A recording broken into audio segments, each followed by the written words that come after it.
Hello friends, welcome to Unity Essentials video tutorial series.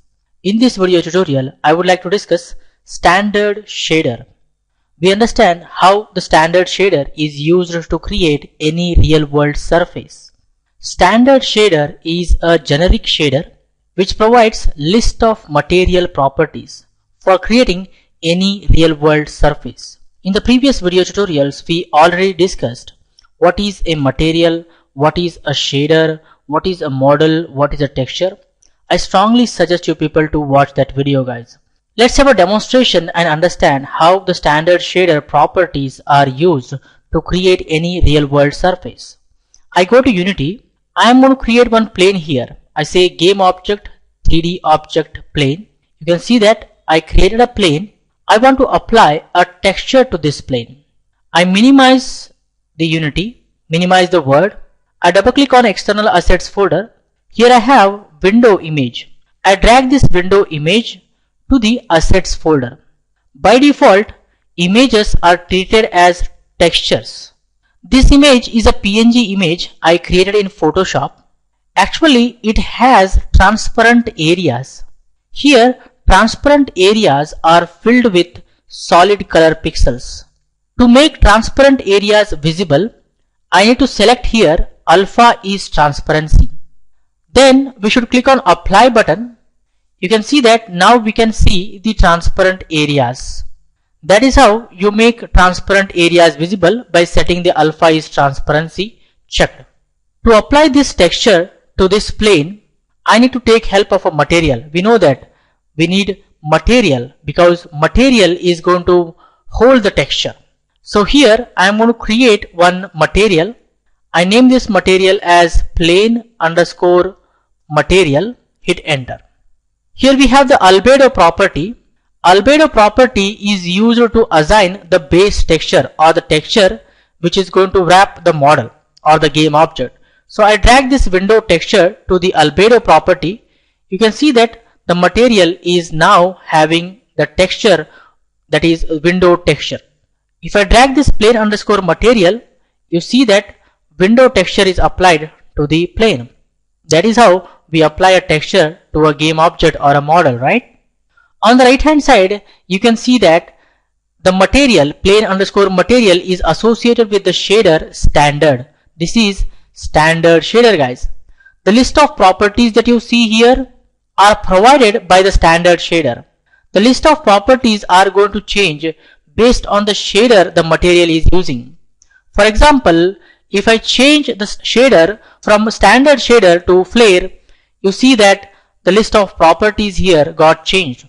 Always remember that the list of material properties depend upon the shader with which it is associated. Standard shader is a generic shader. Using it we can create any real world surface, guys. Below the standard shader we have some specific shaders. We have shaders related to effects. We have shaders related to nature. We have shaders related to particles. We have shaders related to skybox. We have shaders related to UI, etc. In this video tutorial, we mainly focus on the properties of the standard shader. How the properties of standard shader are used to create any real world surface. Let's understand one by one, step by step. First property we have is the render mode. Render mode allows us to set the level of transparency. It takes 4 values: opaque, cutout, fade and transparent. Opaque value fills the transparent areas with the solid color pixels. If you see here, we don't have any transparent area visible here. The transparent areas are filled with the solid color pixels because the rendering mode is set to opaque. When to use the opaque value? We use opaque value when there is no transparent areas on an object. For example, if you are creating a wall made with rocks, a door made with wood, objects made with steel, then you need to set the rendering mode to opaque. Next we have cutout value. Cutout value cuts out transparent areas with hard edges. If I go to Unity and change the rendering mode value to cutout, you see that transparent areas are cut out with hard edges. You will see here hard edges, some zigzagness, you can observe that. That's what the cutout value does. When to use the cutout value? We use cutout value when there are either complete transparent or complete opaque areas with hard edges. For example, if you are creating broken glass, if you are creating a torn cloth or a torn paper, or if you are creating building gates or windows or animal cage, then you take help of the cutout value, guys. Next we have the fade value. Fade value cuts out transparent areas with soft edges. For example, if I change the rendering mode to fade, you don't find here hard edges. You get the cutout areas with soft edges. That's what the fade value does. When do you use the fade value? We use fade value when there is a blend of opaque and transparent areas with soft edges. For example, if you are creating a projector effect or a glow effect or a faded shadow effect, then you take help of fade value. Next we have transparent value. Transparent value fills the transparent areas with semi-transparent pixels. If I go back here, change the rendering mode to transparent, you see the transparent areas are filled with semi-transparent pixels. When you use the transparent value? We use transparent value when there are semi-transparent areas on an object. For example, an object made with a plastic, if you are creating an object with plastic areas or an object which is made with glass areas, you will be taking help of transparent, guys. So let me summarize quickly.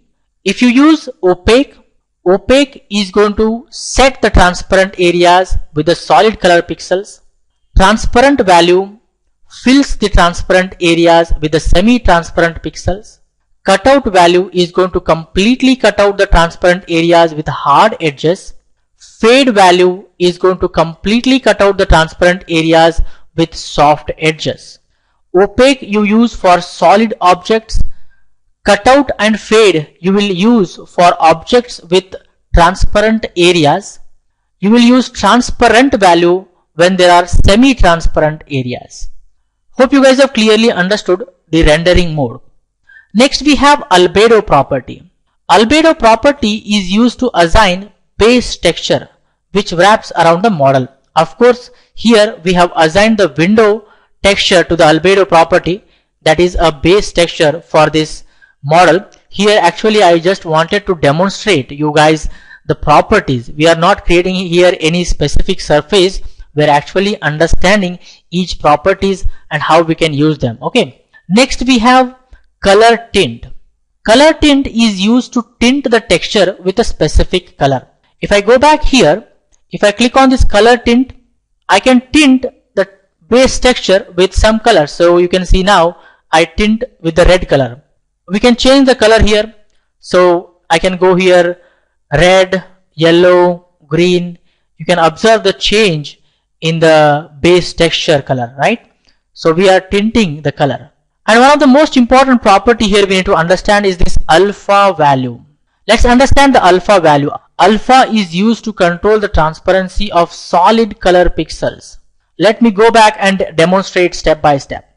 If I go to the opaque, we know that opaque does not support any transparency. Let me go back to white. If you have the color tint white, we get the original base texture visible. You can see that if I make any modification to the alpha value, nothing happens because the opaque value does not support any transparency. That's good. Now if I go back to cutout, we know that the cutout is going to cut out the transparent areas with hard edges. We take help of cutout when there are complete opaque areas and complete transparent areas. If I go here and change the alpha value down, you see either the solid color pixels will be visible or not visible. So at present the solid color pixels are not visible. If I go to the right side, you will see that the solid color pixels will be visible.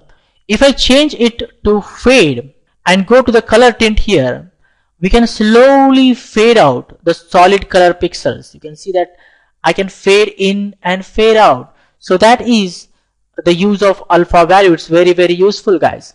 Next we have the transparent. If I go here to alpha property, what happens here is the solid color pixels are going to be converted to semi-transparent pixels, guys. So it will be taken to semi-transparent pixels. They are not going to be not completely invisible. You see, semi-transparent pixels. So it's a very useful property, the alpha property. Hope you guys have clearly understood how you can use the color tint property of the standard shader. Next we have metallic property. Metallic property is used to control how metallic or non-metallic the surface is. Then we have smoothness. Smoothness property is used to control how smooth or rough the surface is. You must and should note here, metallic and smoothness go hand in hand. Smoother the surface is, more metallic it is. Let me go back and demonstrate here. If I reduce the smoothness, you find the rough surface. You can observe the preview of the material looks rough surface. If I increase the smoothness, you just see it is going to be shiny. It is reflecting more light. And if I take metallic more, it is going to become more metallic and reflects more. More smoother, the surface is going to become more metallic. So rough to more metallic. So you can control how metallic the surface should be with the help of this metallic slider, and you can decide how smooth the surface should be or how rough the surface should be with the help of this smoothness slide bar. So I just reduce the metallic and I increase the smoothness little bit so that we can see here reflection of light. Next we have normal map property. Normal map property is used to assign bump texture. We already have the base texture. If you want to add bump texture, then you are going to take help of normal map. Normal map is used to add surface details like bumps, grooves or scratches, etc.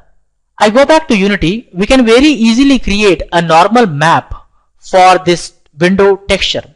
All I need is I say Ctrl D to duplicate. So I have a window texture here. I press F2 key and rename it window underscore NM normal map. We need to change its texture type to normal map. And then we should say here create from grayscale, which help us to control the bumpiness here. And then I click on the apply button. It is going to become a bluish texture. So this bluish texture we assign to normal map property here. When I apply the normal map property with the window NM, you see the depth. You can see now it looks like a glass window, right? You will see here the depth. Let me change it to opaque so that you can see a little bit more clearly. So that is actually bumpiness, guys. You find depth. We can control the bumpiness here by reducing this bumpiness property. If I go down here to 0 and say apply, you get a flat surface here. And if you increase the bumpiness here and say apply, you get the depth. So that is the normal map, guys. I hope you guys have clearly understood how do you assign a normal map to add extra details like bumps, grooves and scratches. Next we have the height map. Height map is a grayscale image which stores information about elevation of surface areas. Height map is used to add large bumps. White pixels indicates maximum elevation height and black pixels indicate zero elevation height. Here in the external assets folder, I have height map created in Photoshop. Here I have drawn a white pixels with the help of brush. Here also we have white pixels. Here we have some grayish pixels, right? I drag this height map to the assets folder here. I select the height map. Now first thing what we have to do is we have to change here alpha source from grayscale because it's a black and white image, and then we click on apply button. We can go to plane underscore material and then we assign this height map to height map property. Once we assign, you see here a little bit changes. Now what height map does? Height map is used to add large bumps, guys. It is used to increase the elevation or decrease the elevation of surfaces. So here you can observe the change in the material. If I increase the height map value, you see the surface or the geometry changes here. Somewhere you get more heighted areas, somewhere you get zero heighted areas. So more height, lesser heights. So you can control the heights of some areas with the help of height map property or height map texture. It's a grayscale. Wherever you have white pixels, you get maximum height. Wherever you find black pixels on the image, there you get the flat surface. So that is the use of height map. Let's proceed further. Next we have occlusion map. Occlusion map is used to control which areas of the model should receive light and which areas of the model should not receive light. We can control that. I go back to assets here. Here I have created occlusion map. It is again black and white image. You can see that it's a grayscale image. I drag this occlusion map to the assets folder and then I select occlusion map. Here we have to change the alpha source to from grayscale and then we click on the apply button. Go back to plane underscore material. Once I assign this occlusion map to the occlusion property here, you observe some of the area is not going to be lit by the light. Only the middle area, this area is getting lit by the light and this area is not getting lit by the light because in the middle we have white pixels and then gray, then we have black. Wherever we have black pixels on the occlusion map texture, that area is not going to be lit by the light. Wherever you find white to gray pixels, that part is going to be illuminated by the light. You can control that. All you need is modify the image in the Photoshop, guys. Okay. Next we have detail mask. It is used to mask off certain areas of the secondary detail texture. We already have the base texture. We can add secondary detail texture. Where we can add that? Here in the secondary maps section. Detail albedo x2. It is used to overlay details or detail texture map on the base texture map. Here I go back. I have noise detail. I drag this noise detail inside the standard assets. I want to add noise to this plane or window. So simply we select the noise detail and drag it to detail albedo x2 here. You can see that now you can find the noise added, right? Let me go back here. I just say occlusion to 0 so that we can have the light everywhere. Now you can see that the noise is added. Can you see that? So you can add extra details. So that is the secondary map section does. You can add details. It also has the normal map. You can see we can create a normal map for noise detail also if you want to have more depth in the noise. So I select the noise detail, Control D to duplicate. I just rename it to noise detail NM. And what we have to do here, we have to change the texture type to normal map and then we should say create from grayscale. Then we click on the apply button. It becomes a bluish image. I go to plane underscore material and drag the noise detail NM to normal map in the secondary maps. You will see more depth here. Now what I do, I am going to reduce the height map. Let me reduce the height map so that we can get the flat surface, and I am going to reduce the noise bumpiness here. So I am going to reduce the bumpiness little bit down and then I say apply. Okay, maybe I can reduce still more down and then I say apply, right? And I also, what I do, I select the plane underscore material. Let me change from opaque to fade. So that looks good. Golden window, right? Here the detail mask, what we have, the detail mask is used to mask off certain areas of the secondary detail texture. So we can mask off some of the noise if we want. So for that, what I have done here, I have created again a black and white grayscale image detail mask in Photoshop. I just drag it into the assets folder. I select the detail mask. I just say here alpha source from grayscale, and then I say apply. I go to plane underscore material, and if I drag the detail mask, you see only in the middle you can see the noise. In the surrounding you don't find any noise. The reason is in the detail mask, wherever we have white pixels to gray, in that area we see the noise or the secondary detail. Wherever we have black pixels, that area is going to be masked for the details, guys. So wherever we have black pixels in the detail mask, that area is going to be masked. Okay, you don't find noise here.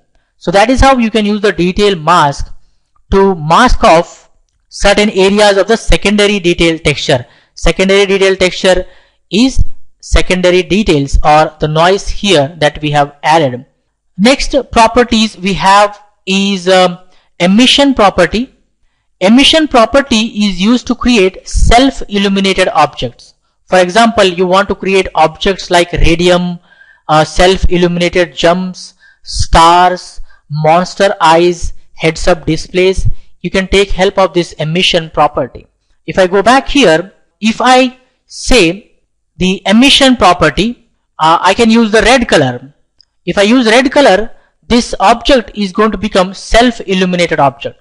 If I go to directional light and deactivate it, still this object is going to self-illuminate like a radium, right? If I enable the directional light, still it is going to illuminate self. So when you want to create self-illuminated objects, you can take help of this emission property. If it is the black color, you will get the original texture with the secondary texture. Okay, so that is the emission property. Remember that. Next we have two more properties in base texture section as well as the secondary texture: tiling and offset. Tiling is used to control number of tiles on X and Y axis. Offset is used to offset or move the texture in X and Y axis. Let me go back to Unity here. If I say here tiling 2 means in X axis the number of base textures is going to be doubled. If I say 2, you get more lines. If I say 3, you get 3 times the texture is repeating. So that is the tiling, guys. If I say 1, you get only 1 tiling. You can have in Y axis, you can increase the number of textures, base texture here. So if I say 3, you get 3 times the texture is repeating here. That is the use of tiling, guys. And next we have offset. We can slowly offset the base texture to the right or to the left like this. In the X axis we can shift in a Y axis like this.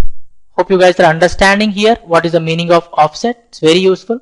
The same thing you can do with the secondary map texture also, that is secondary detail texture also. Here also you have tiling as well as offset. So you can offset the noise is going to be shift in X axis and Y axis if it is required.